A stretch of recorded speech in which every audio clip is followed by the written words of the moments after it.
Il Polo Museale del Veneto offre una nutrita serie di sedi museali che custodiscono un patrimonio di inestimabile valore e significato che va dalla preistoria all'arte contemporanea. Un patrimonio che collega alle civiltà dell'Estremo Oriente con il Museo d'Arte Orientale di Venezia.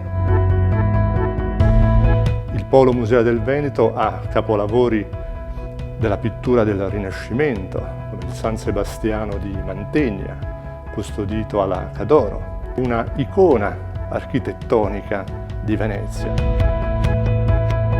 I musei archeologici sono ubicati spesso appunto in tracciati antichi. Nel Museo di Adria vi sono vetri di età romana di un disegno assolutamente contemporaneo.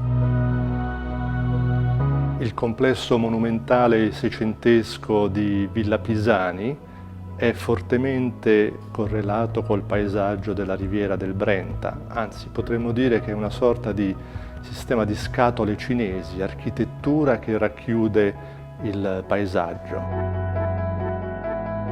Sono Daniele Ferrara, direttore del Polo Museale del Veneto.